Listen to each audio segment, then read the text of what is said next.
मधुबन के बाबा, मधुबन के बाबा मुरली वाले, आपका क्या कहना, आपका क्या कहना। ओम शांति। आज 1 जुलाई 2026 के साकार मधुर महावाक्य हैं। आज मीठे मीठे बाप दादा बोले, मीठे बच्चे, सारी दुनिया को शांति देना एक बाप का ही काम है।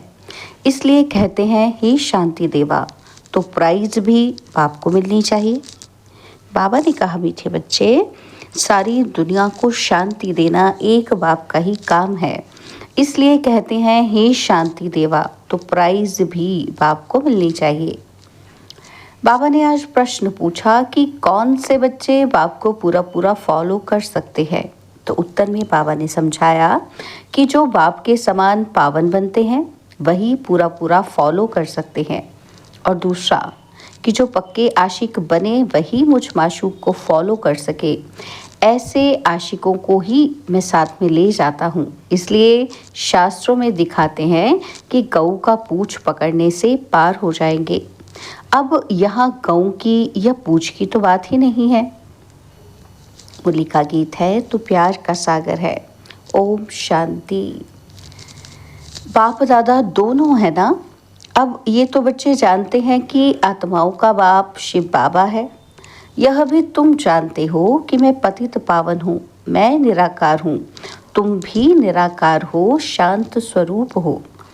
निराकार बाप भी शांत स्वरूप है, आत्मा भी शांत स्वरूप है। आत्मा का स्वधर्म है ही शांति। तुम्हारा निवास स्थान है शांति धाम। जब यज्ञ आदि रचते हैं तो कहते हैं शांति देवा, क्योंकि शांति का सागर तो वह परमात्मा है। सारी दुनिया को शांति देने वाला वह बाप है। ऐसे बहुत हैं जिनको शांति के पीछे प्राइज मिलती है। कभी किसी को प्राइज मिलती है तो कहेंगे ये शांति स्थापन करने के निमित्त बने हुए हैं, इसमें बड़ों बड़ों का नाम लेते हैं। अब शांति तो चाहिए सारी दुनिया में, नहीं तो अशांत में रहने वाले औरों को भी अशांत करेंगे। ये है ही रावण राज्य। रावण दुश्मन है ना, राम को दुश्मन नहीं कहेंगे। राम की कभी एफिजी नहीं जलाएंगे, ना त्रेता वाले राम की, ना परम पिता परमात्मा की। राम राज्य तो सब चाहते हैं, परंतु राम राज्य किसको कहा जाता है यह भी कोई नहीं जानते। सिर्फ कहते ही हैं कि नई दुनिया हो, नई दिल्ली में राम राज्य हो। नई दिल्ली कहते हैं, नाम तो बहुत रखे जाते हैं। दिल्ली सबकी कैपिटल रहती है। दिल्ली ही परिस्थान था। राधे कृष्ण को भी वहाँ ही दिखाते हैं। यह दोनों ही मुख्य प्रिंस और प्रिंसेस हैं। सिर्फ दोनों नहीं है, ज़रूर और भी होंगे। 8 राजाई तो गाई जाती है, बुद्धि से काम लेना है। सतयुग में ज़रूर राजाई और भी होगी। यहाँ भी देखो कितनी राजाई है। वृद्धि होते होते ढेर हो जाते हैं। फलाने फलाने गांव का महाराजा, छोटे छोटे गांव भी बहुत हैं, है ना।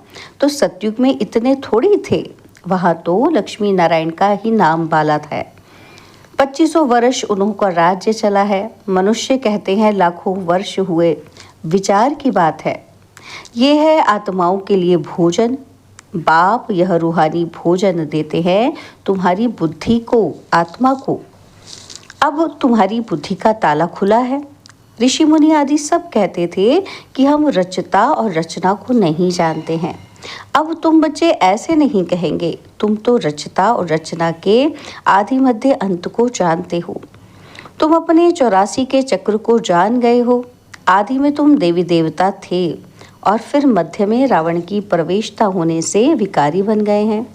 अब है अंत। तुम जानते हो अभी पुरानी दुनिया का विनाश हो, फिर आदि होगी। आदि में होगा राम राज्य। मध्य से रावण राज्य शुरू होता है। अब रावण राज्य पूरा हो, फिर राम राज्य शुरू होगा। नर से नारायण बनना है ना, तो ये है सत्य नारायण की कथा। तुम जानते हो कि सर्वशास्त्र में शिरोमणि श्रीमद् गीता है। श्रीमत मिलती है श्रेष्ठ बनने के लिए। श्री कहते हैं श्रेष्ठ को। बच्चे जानते हैं कि एक गीता शास्त्र है जिसे देवी देवता धर्म का शास्त्र कहा जाता है, जिससे देवता धर्म की स्थापना होती है संगम पर। सत्युग में तो कोई पतित तो होते नहीं जो पावन बनाए। अब तुमको बाप समझाते हैं कि गीता को पतित पावनी कह नहीं सकते। गीता द्वारा पावन नहीं बन सकते हैं। गीता के भगवान को पतित पावन कहते हैं, यह अच्छी रीति याद करो। गीता है आदि सनातन देवी देवता धर्म का शास्त्र। गीता के समय ही महाभारत लड़ाई भी लगी थी, जिससे अनेक धर्म विनाश हुए और एक धर्म की स्थापना हुई। गीता के लिए कहते हैं कि देवी देवता धर्म का शास्त्र, ब्राह्मणों का शास्त्र नहीं कहते हैं। ब्राह्मणों का नाम गीता में है ही नहीं। परमपिता परमात्मा ही आकर ब्रह्मा द्वारा इन सभी वेदों शास्त्रों आदि का सार बताते हैं। अब तुम समझते हो कि सत्युग में तो ब्राह्मण होते नहीं, वहाँ है लक्ष्मी नारायण देवताएं। ब्रह्मा के बाद है विष्णु। चित्रों में भी दिखाया है कि ब्रह्मा द्वारा स्थापना विष्णुपुरी की। ब्रह्मा और विष्णु इकट्ठे तो नहीं होंगे। ब्रह्मा द्वारा देवी देवता धर्म की स्थापना होगी। यह डिटेल में समझने की बातें हैं। अभी तुम बच्चे शिव बाबा से स्वर्ग का वर्षा लेते हो, हकदार ठहरे ना। मुख्य धर्म शास्त्र हैं 4।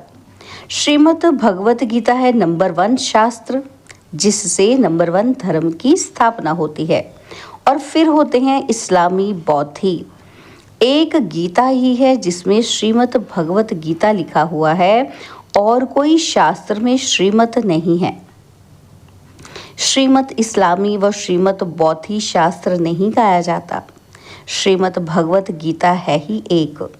उससे कौन सा धर्म स्थापन किया? आदि सनातन देवी देवता धर्म की स्थापना हुई, और स्थापना होती है अंत में। ये समझने की बातें हैं।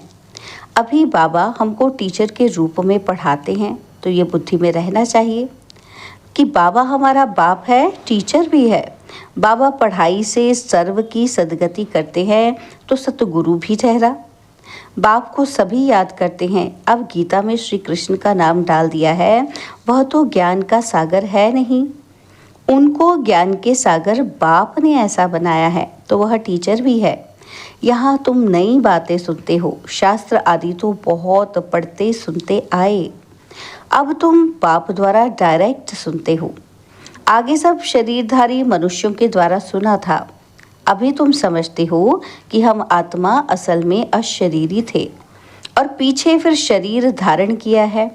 बाबा भी अशरीरी है। शिवलिंग बनाते हैं ना, तो आत्मा शरीर द्वारा उनको पूजती है, पुकारते भी हैं कि हे परमपिता परमात्मा, आकर हम पतितों को पावन बनाओ। लिंग की पूजा करते हैं, परंतु ये थोड़ी समझते हैं कि यह पतित पावन बाप है जिसको हम पुकारते हैं।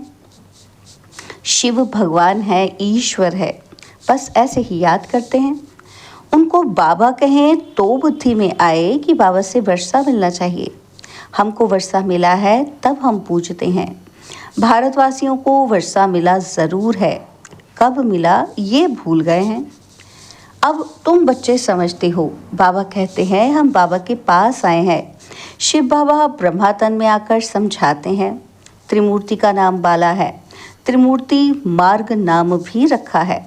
बाप की महिमा बहुत है। गीत में भी सुना, क्या सुना? कि तू प्यार का सागर है, सर्व का सदगति दाता है, सर्व को सुख शांति देने वाला है, सर्व का दुख हटता सुख करता है। बहुत प्यारा है ना? तो उनसे प्यारी चीज़ कोई और होती ही नहीं। जो बाप स्वर्ग का मालिक बनाए वह ज़रूर प्यारा होगा ना, तो वो है बेहद का बाप। कहते हैं बच्चों, मेरे से स्वर्ग की बादशाही मिलती है ना, तो तुम आत्माएं भाई भाई हो। अभी बाप द्वारा सुन रहे हो। सभी आत्माएं बाप को याद करती हैं कि बाबा हमको आकर पावन बनाओ। अब आत्मा कहती है कि बाबा आया हुआ है पावन बनाने। कहते हैं बच्चों, 5000 वर्ष पहले तुमको पावन बनाने आया था। अब मुझ बाप को याद करो तो तुम्हारे विकर्म विनाश होंगे और तुम्हारे सब दुख दूर हो जाएंगे। पुकारते भी हैं। क्या पुकारते हैं कि हे पतित पावन आओ अब, अथवा तालियां बजाते रहते हैं, रड़ियां मारते रहते हैं। क्या गाते हैं? पतित पावन सीताराम। तो खुद पतित ठहरे ना, ये है ही नरक। इसको रौरव नरक कहा जाता है। गरुड़ पुराण में तो रोचक बातें बहुत लिख दी है कि ये करने से ये बनेंगे, ये होगा, और फिर कह देते कि गौ की पूंछ पकड़ने से स्वर्ग में चले जाएंगे। ऐसा कुछ लिखा हुआ है ना, तो अब जानवर की तो बात ही नहीं। तुम गौ माता हो ना, तुम्हारी पूंछ अथवा तुम्हारी पीठ जब तक कोई ना पकड़े तब तक रास्ता मिल ना सके। पूंछ तो है ही नहीं। कहते भी हैं कि तुम्हारी पूंछ पकड़कर तर जाएंगे। अब यहाँ पूंछ तो पकड़ना नहीं है, परंतु फॉलो करना है। सन्यासियों के फॉलोअर्स तो बहुत हैं, परंतु फॉलो करना अर्थात पवित्र बनना, तुम तो सच्चे सच्चे फॉलोअर्स हो। शिव बाबा कहते हैं कि मैं आया हूँ तुम सबको वापस ले जाने। तुम मुझे याद करो तो तुम्हारे पाप भस्म हो जाएंगे। पावन बनने बिगर फॉलो कर नहीं सकेंगे। शिव बाबा को पूरा फॉलो करना है। तुम यहाँ बैठे हो फॉलो करने के लिए। भक्ति मार्ग में भी मुझे याद करते आए हो। तुम जानते हो कि आत्माएं आशिक हैं, परमात्मा माशूक है। आत्माएं उनको याद करती हैं और वह लेने के लिए आए हैं। कहते हैं मुझे फॉलो करो तो तुम्हारे को साथ ले जाऊंगा। कैसे फॉलो करो यह भी समझाते हैं। मैं हूँ पावन, तुम हो पतित, तो ज़रूर पावन बनना पड़े, ज़रूर फॉलो करना पड़े। विकारी तो फॉलो कर न सके। फॉलो करने के लिए मेरे समान पवित्र बनो। क्या मैं पतितों को अपने साथ शांति धाम ले जाऊंगा? इतने सब मनुष्य भक्ति तप दान पुण्य आदि करते हैं मुक्ति पाने के लिए, क्योंकि यहाँ दुख है और चाहते हैं कि हम अपने घर वापस जाएं। बाप कहते हैं पवित्र ज़रूर बनना पड़ेगा। मैं पावन हूँ तब तो तुमको पावन बनाता हूँ। आऊँगा भी ब्रह्मा के तन में। मैं रचता हूँ, मैं इस ब्रह्मा के तन में आता हूँ। दिखाते भी हैं कि ब्रह्मा द्वारा बाप देवी देवता धर्म की स्थापना करते हैं। तुम बीके ही जानते हो कि शिव बाबा को फॉलो करना है। बाप कहते हैं मुझे याद करो तो मैं प्रतिज्ञा करता हूँ कि पावन दुनिया में ले चलूँगा, और कोई उपाय है नहीं। कहते हैं पतित पावन, या तो दृष्टि ऊपर जाती है या तो पानी की तरफ देखते हैं। गंगा तो पतित पावनी है नहीं, यह तो सागर से निकली हुई नदियां हैं। अब पूंछ तो तुम्हारा पकड़ना चाहिए। बाप कहते हैं तुमको पावन बनना है, मेरे को फॉलो करना है, तब ही साथ चल सकेंगे। बाप कहते हैं तुम मेरे साथ रहने वाले थे, अब 84 का चक्र लगाए पतित बने हो। अब फिर मेरे को याद करो तो पावन बनेंगे। सन्यासी भी गृहस्थी को कहते हैं फॉलो करना है तो घर बार छोड़ो। भाव कहते हैं मैं परम धाम में रहता हूँ, तुम भी चलेंगे या यहाँ ही विषय सागर में रहना अच्छा लगता है? तुम तो पुकारते आए हो। क्या पुकारा हमने कि हे पतित पावन आओ। तो अब बाप आए हैं और साथ ले जाते हैं। कल्प कल्प आकर तुमको साथ ले जाता हूँ और फिर सतयुग में तुम बहुत सुखी रहते हो। यह लक्ष्मी नारायण स्वर्ग के मालिक थे ना, तो इन्हों को इतना सुख देने वाला कौन? Heavenly godfather. बाप याद दिलाते हैं कि तुम हमारी जयंती मनाते हो। परमपिता परमात्मा की जयंती सभी भारतवासी मनाते हैं। हमारा ये बर्थ प्लेस है। क्रिश्चियन थोड़े ही मानेंगे, वह तो क्राइस्ट को मानेंगे। शिव जयंती भारतवासी मनाते हैं। यह सर्व के पतित पावन बाप का बर्थ प्लेस है। बाप सबको सुख देने वाला है, सर्व को लिबरेट करने वाला है। तो भारत कितना ऊंच है। बाप जानते हैं कि ड्रामा अनुसार जब हमारे बच्चे बहुत दुखी हो जाते हैं तब मैं आता हूँ वर्षा देने। बाप है ज्ञान का सागर, सुख का सागर, बच्चों को वर्षा दे रहे हैं। कहते हैं मुझे फॉलो करो। यह जानते हो कि हम आत्मा विकारी हैं, इसलिए शरीर भी विकारी ही है। सतयुग में आत्मा पवित्र है तो शरीर भी पवित्र मिलता है। अब बाप कहते हैं बच्चे पावन बनो, याद से ही तमो प्रधान से सतो प्रधान बनेंगे। अच्छा, मीठे मीठे सिकिलदे बच्चों प्रति माता पिता बाप दादा का याद प्यार और गुड मॉर्निंग। रूहानी बाप की रूहानी बच्चों को नमस्ते। हम रूहानी बच्चों की रूहानी बाप दादाजी को दिलवा जान सिकवा प्रेम से नमस्ते। ओम शांति। प्यारे बाबा, मीठे बाबा, मेरे बाबा, शुक्रिया बाबा, शुक्रिया बाबा, शुक्रिया। धारणा के लिए मुख्य सार है, पहला पॉइंट है, बाप से स्वर्ग का वर्षा लेने के लिए मैं आत्मा भाई भाई हूँ, यह पक्का करना है। बहुत प्यार से रहना है, जैसे बाप प्यारे ते प्यारा है ऐसे प्यारे बनना है। और सेकंड पॉइंट है, बाप समान पावन बनकर बाप को पूरा पूरा फॉलो करना है। बाप के साथ वापस घर शांति धाम चलने के लिए पावन ज़रूर बनना है। बाबा ने आज हमें वरदान दिया कि निर्बल आत्माओं में शक्तियों का फोर्स भरने वाले ज्ञानदाता सुवरदाता भव। निर्बल आत्माओं में शक्तियों का फोर्स भरने वाले ज्ञानदाता सुवरदाता भव। वर्तमान समय निर्बल आत्माओं में इतनी शक्ति नहीं है जो जंप दे सके, उन्हें एक्स्ट्रा फोर्स चाहिए। तो आप विशेष आत्माओं को स्वयं में विशेष शक्ति भर के उन्हें हाई जंप दिलाना है। इसके लिए ज्ञानदाता के साथ साथ शक्तियों के वरदाता बनो। रचता का प्रभाव रचना पर पड़ता है, इसलिए वरदानी बनकर अपनी रचना को सर्व शक्तियों का वरदान दो। अभी इसी सर्विस की आवश्यकता है। स्लोगन है, साक्षी होकर हर खेल देखो तो सेफ भी रहेंगे और मज़ा भी आएगा।